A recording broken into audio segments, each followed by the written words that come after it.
The concealer wasn't thick enough. Marcus June Park spotted the faint, yellowing edge of the bruise the second Nia Coleman stepped into the boardroom. Her skin was a rich cocoa, but it couldn't mask the violent shadow blooming beneath her eye. Marcus's fountain pen froze mid-stroke on the Park-Kim Treaty, a deal worth 50 lives and $100 million. Who touched you? His voice didn't just break the silence, it murdered it. The rival bosses across the table went still, their hands inching toward hidden holsters. Stop. Before the ink dries on this deal, imagine a man who would burn an empire for one woman. If you want a protector like Marcus, drop a shield in the comments and tell me what city you're reading from. Let's continue. Nia's fingers trembled against her leather tablet. It's nothing, Chairman. The negotiations, we need your signature. Marcus rose. 6'2" of Afro-Korean steel wrapped in a bespoke black silk suit. Behind him, the Seoul skyline looked like a collection of jagged glass, but his eyes were laser-focused on the woman who had been his invisible shadow for 2 years. The woman he had strictly forbidden himself from craving. You're lying, he murmured, the Seoul accent cutting through his perfect English. He crossed the marble floor in 3 predatory strides. Nia flinched, just a fraction of an inch, and that tiny movement of fear ignited something primal in his chest. Look at me, Nia. She kept her gaze on his silk tie, her heart hammering against her ribs like a trapped bird. It isn't your concern, sir. It's just a personal matter. Marcus reached out, his gloved thumb tilting her chin up with terrifying gentleness. Everything in this city is my concern, his jaw clenched, but you. You are my soul. And someone just tried to break it.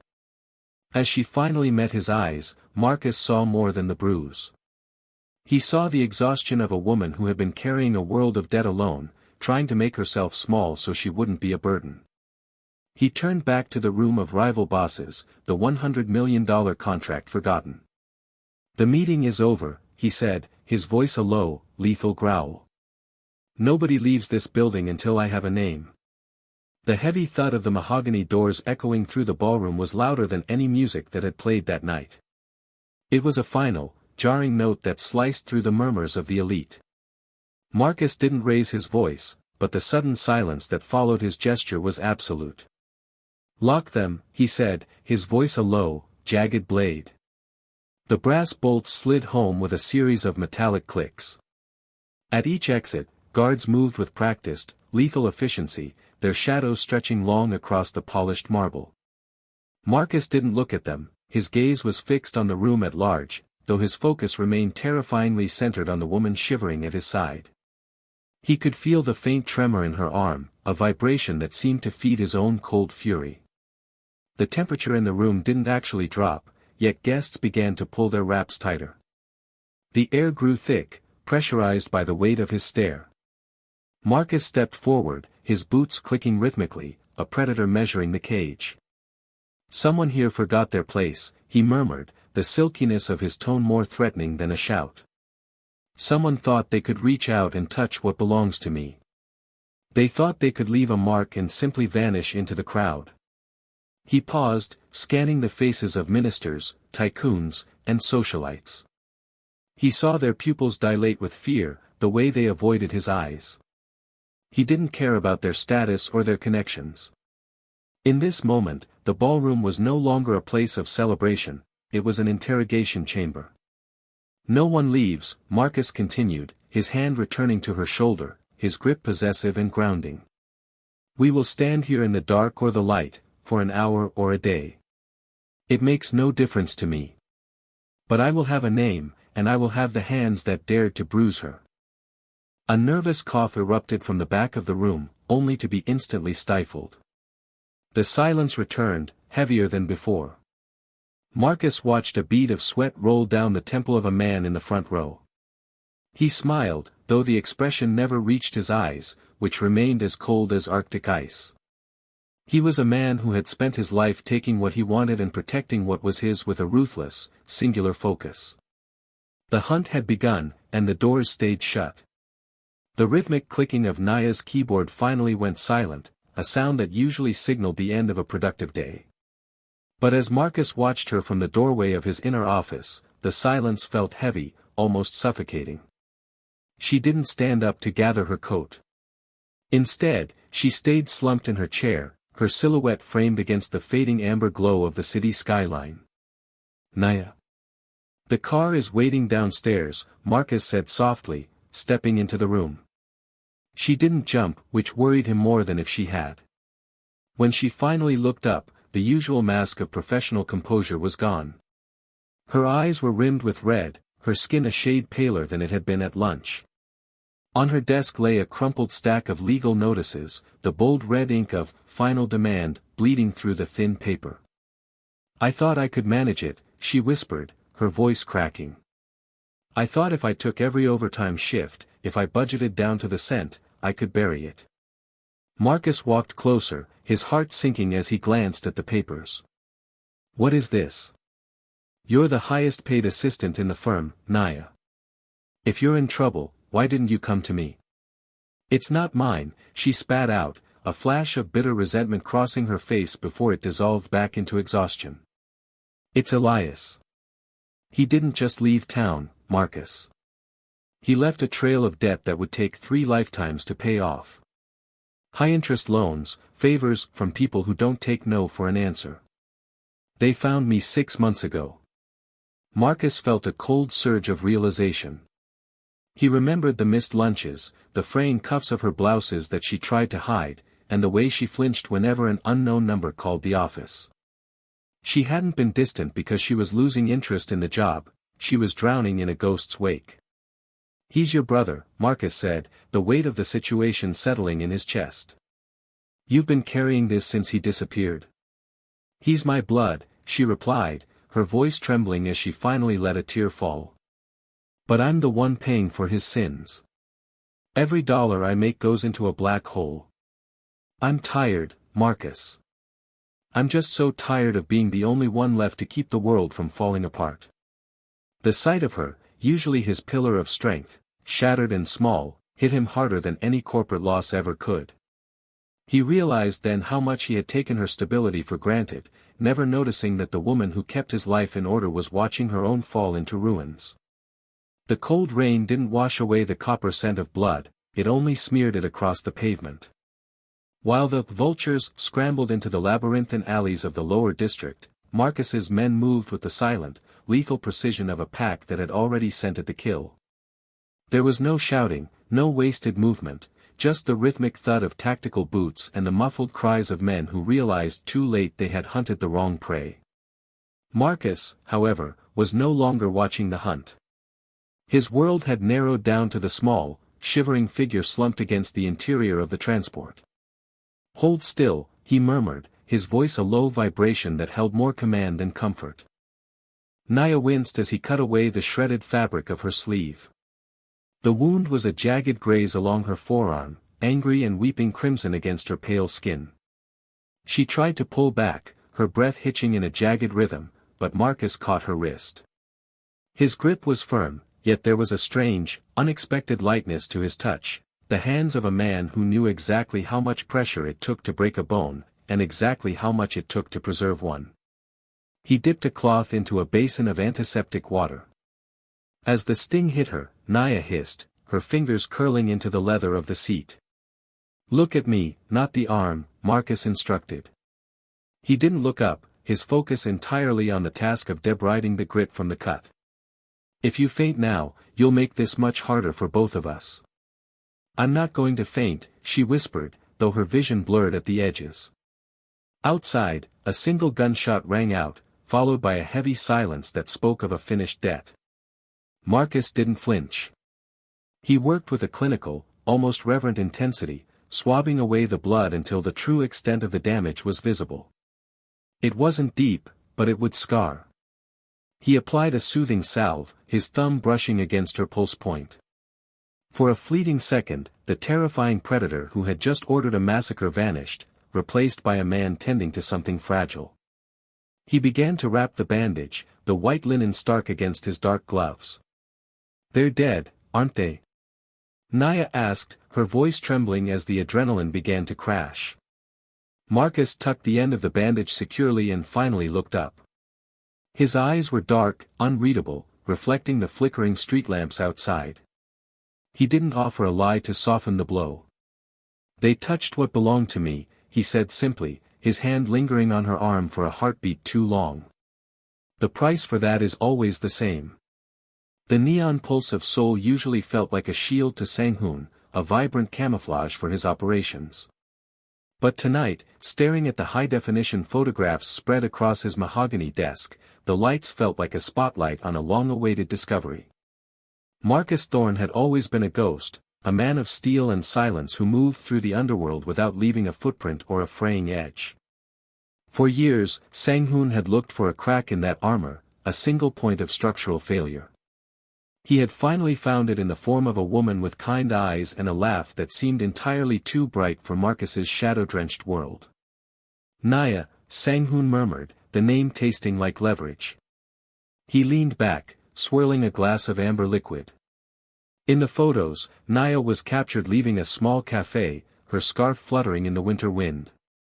In another, Marcus was visible in the periphery, his hand hovering near the small of her back, not quite touching, but protective in a way that screamed desperation. It was a tell. Marcus wasn't just guarding her, he was tethering himself to the world through her. "He's become sentimental," Sang-hoon's lieutenant, Min-ho, noted from the corner of the room.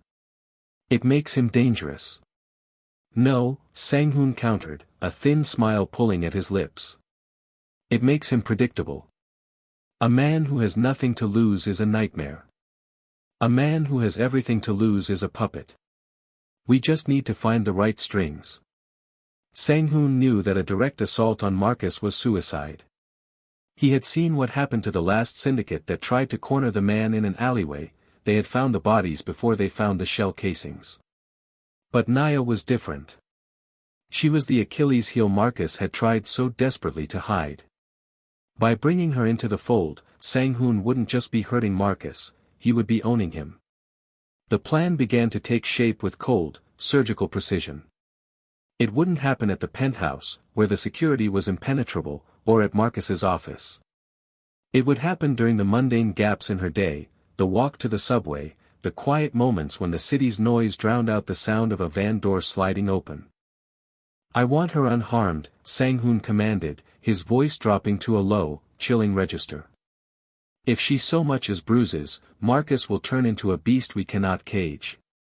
But if she is frightened, if she is vulnerable, he will crawl to us on his knees to get her back."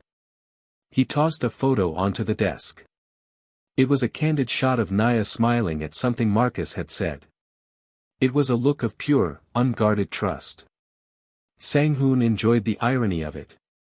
That trust was the very thing that would lead her into the dark. "Pick a team that moves like smoke," Sang-hoon said, his eyes narrowing as he looked out over the glowing skyline. "Marcus Thorne thinks he's built a fortress. Let's show him that he left the front door wide open." The hunt had officially shifted. It was no longer about territory or shipments, it was about the heartbeat Marcus had foolishly allowed to exist outside his own chest.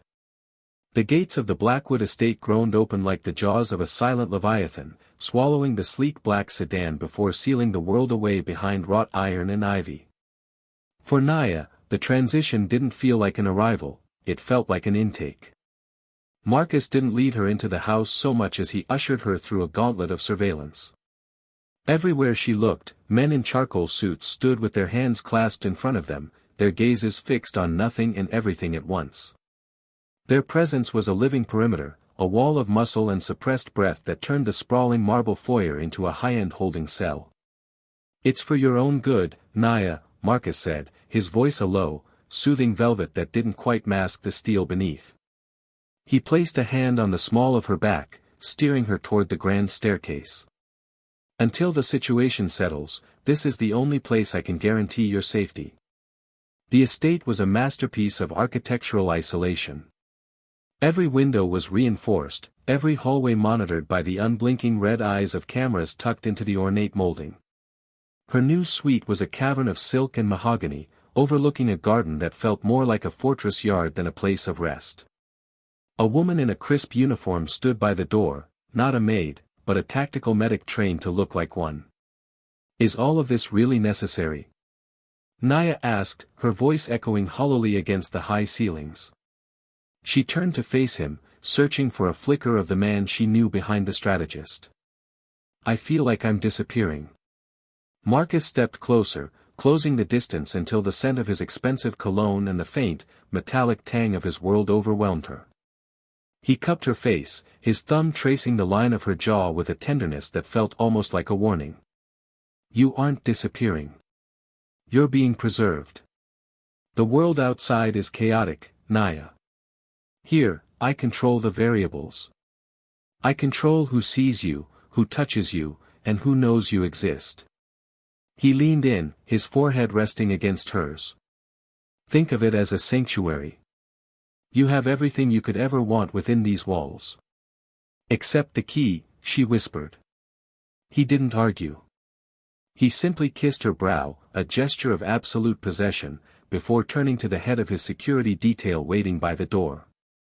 Double the rotation on the north perimeter, Marcus commanded, his tone shifting instantly from lover to commander. No one enters this wing without my personal biometric clearance. Not even the staff. As Marcus walked away, his footsteps clicking rhythmically against the stone, Naya stood in the center of the room. The silence was absolute, save for the faint, electronic hum of the security system. She watched the monitors on the wall flicker, showing various angles of the perimeter. She saw herself, a small, pale figure on a screen, surrounded by shadows that were sworn to protect her, yet felt entirely like a cage. She was safe, just as he promised. But as the heavy oak door clicked shut and the bolt engaged with a mechanical finality, Naya realized that in Marcus's world, the difference between a goddess and a prisoner was simply the quality of the silk on the bed. The neon glow of soul usually felt like a promise, but tonight, it pulsed like a warning. Naya packed her bag with trembling hands, the metallic slide of a zipper sounding like a gunshot in the silence of the penthouse. She didn't turn on the lights. She didn't need to. The city's restless ghostlight filtered through the floor-to-ceiling windows, casting long, jagged shadows across the marble floor. Marcus was asleep, or she hoped he was. Every floorboard that creaked under her weight felt like a betrayal. She checked her passport for the third time, her chest tightening until it hurt to breathe. This wasn't about fear for herself anymore, it was about the empire he had built with blood, sweat, and a ruthless dedication that she was currently dismantling just by existing at his side. The board of directors had made it clear, she was the liability. If he didn't cut her loose, they would strip him of everything he owned. She couldn't let him choose her. Marcus was a man who thrived on power, who lived for the climb, and she refused to be the weight that dragged him back to the earth. She stepped into the hallway, her boots silent on the plush carpet. The elevator ride down felt eternal, the numbers ticking toward the lobby like a countdown. Outside, the air was biting, a sharp contrast to the climate-controlled warmth she was leaving behind. A lone taxi sat idling near the curb, its headlights cutting through the low-hanging mist. Incheon Airport, she whispered to the driver, sliding into the back seat. As the car pulled away, Naya didn't look back at the glittering tower. She kept her eyes fixed on the blurred streaks of the Han River. She told herself this was an act of love, that leaving was the only gift she had left to give him. But as the city skyline began to shrink in the rearview mirror, the cold realization settled in her gut, she wasn't just saving his legacy, she was tearing out her own heart to do it. The distance between them grew with every rotation of the tires, leaving nothing but the hum of the engine and the crushing weight of a quiet, midnight goodbye. The salt air at the Busan docks didn't smell like freedom, it smelled like rusted iron and impending rain. Naya gripped the strap of her duffel bag, her eyes scanning the labyrinth of shipping containers for the freighter that was supposed to be her ticket out of Marcus's reach. She was so close she could taste the spray of the East Sea, but the hair on the back of her neck prickled a second before the shadow detached itself from the crane. You always did have a penchant for dramatic exits, Naya. Sang-hoon stepped into the amber glow of a flickering street lamp. He looked weary, his tailored coat buttoned tight against the wind, but the pistol in his hand was steady. He didn't look like a hunter savoring a catch, he looked like a man fulfilling a grim, final obligation. "Sang-hoon, move aside," Naya said, her voice barely a whisper over the slap of waves against the pier. "You know what he'll do to me. You know what he's already done to you." "I know that there is no aside to move to," Sang-hoon replied, his gaze flickering with a momentary, jagged pain. "The world is only as large as Marcus allows it to be. If I let you board that boat, we both die before the tide turns."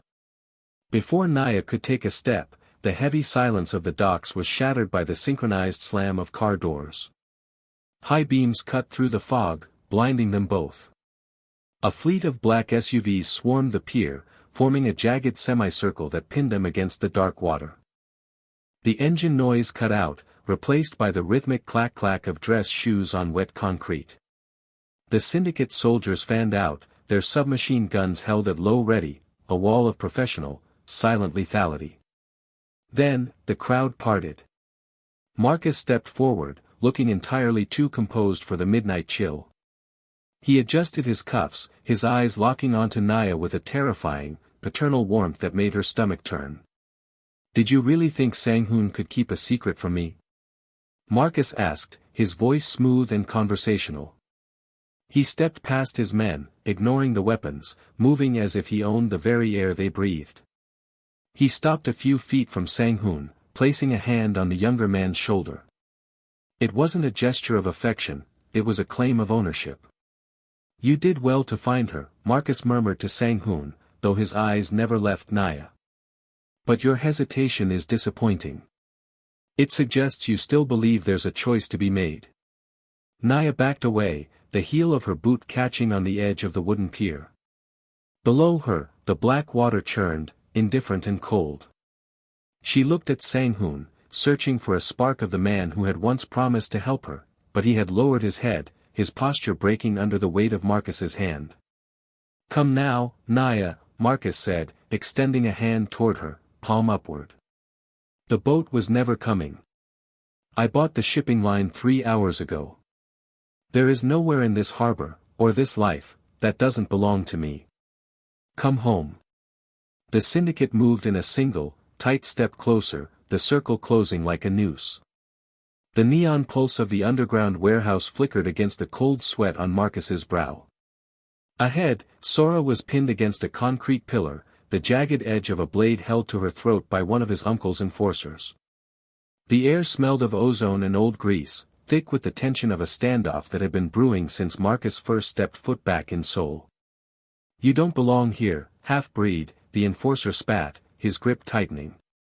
"You're a ghost in your own lineage." Marcus didn't flinch. For years, he had felt like a man divided, too black for the rigid hierarchies of the K syndicate, and too shaped by his Korean upbringing to ever fully walk away. But as he stepped into the light, he stopped fighting the friction between his two halves. He realized that the gap between them wasn't a crack, it was where his power lived. He moved with a fluidity that defied the enforcer's expectations.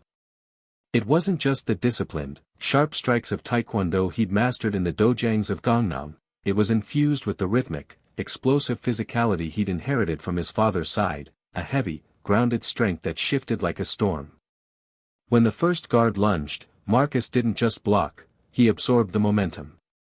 He pivoted, his footwork a blur of syncopated grace, landing a blow that carried the weight of a man who had finally stopped apologizing for his existence. He was a bridge between worlds, and today, that bridge was made of iron. "I am exactly where I belong," Marcus whispered, his voice vibrating with a resonance that silenced the room. He reached Sora in a burst of speed, his movements a seamless blend of tactical precision and raw, unyielding force. He disarmed the lead enforcer not with a single style, but with a chaotic, beautiful synthesis of both. He used the sharp, linear strikes of his mother's people to break the guard stance, then finished with a devastating, close-quarters power that felt like a heartbeat thundering in the dark. As the blade clattered to the floor, Marcus shielded Sora with his body. He looked down at his hands, scarred, dark, and steady. He wasn't a diluted version of two cultures, he was the intensified evolution of both. He saw the recognition in Sora's eyes, a look that moved past fear into a profound, shimmering awe. She didn't just see a savior, she saw a man who had finally integrated the warring parts of his soul into a single, lethal weapon. The loyalty he felt wasn't just to a name or a flag, but to the blood that ran through his veins, a unique alloy that no one else could claim. He stood tall amidst the wreckage of the fight, the Afro-Korean heir who had turned a supposed weakness into a crown. He had saved her, but in the heat of the struggle, he had finally found himself. The heavy scent of aged parchment and stale ink usually grounded Marcus, but tonight, it felt like a shroud he was finally ready to shed. He stood before the hearth in the great hall, the orange glow of the embers dancing across his face. In his hand, he clutched the thick bundle of debt contracts, the ironclad legalities that had bound Naya to his service, and her family to a life of quiet desperation, for years. Naya stood a few paces behind him, her posture still holding the rigid discipline of an assistant. She watched him with a mixture of curiosity and the wary exhaustion she had carried since the day they met. "The weight of the past is a heavy thing to carry, Naya," Marcus said, his voice low and resonant in the quiet room. "It turns men into masters and brilliant minds into shadows." Without another word, he thrust the stack of papers into the heart of the fire. For a moment, the flames sputtered, choked by the density of the ink and vellum, before roaring back to life. The edges of the contracts curled and blackened, the signatures that had once dictated Naya's entire existence dissolving into gray ash. Naya took a sharp, jagged breath. "Marcus? What have you done?" He turned to face her, the flickering light softening the hard lines of his jaw. "I have ended a debt that should never have been tallied." He stepped toward her, not as a superior approaching a subordinate, but as a man seeking his counterpart. He didn't stop until he was within arm's reach. He reached out, gently taking her hand, the hand that had recorded his dictates and managed his chaos, and raised it. "For too long, you have walked a step behind me," he said, his voice projecting to the few witnesses lingering in the shadows of the hall. "You have been the architect of my successes and the shield against my failures. But the time for service is over." He looked directly into her eyes, seeing the flicker of disbelief slowly giving way to a dawning, terrifying freedom. "You are no longer my assistant," Marcus announced, his voice steady and public. "From this moment forward, you are my equal. This house, this legacy, and the path ahead belong to you as much as they do to me." The silence that followed was profound. Naya looked at the fire, then back at Marcus, the realization hitting her that the cage door hadn't just been unlocked, it had been incinerated. She wasn't just free, she was empowered. Marcus watched her, waiting for the weight of her new reality to settle. He saw her shoulders drop, then square, as she finally let go of the invisible tether. The new queen had arrived, and for the first time in his life, Marcus felt he could finally breathe.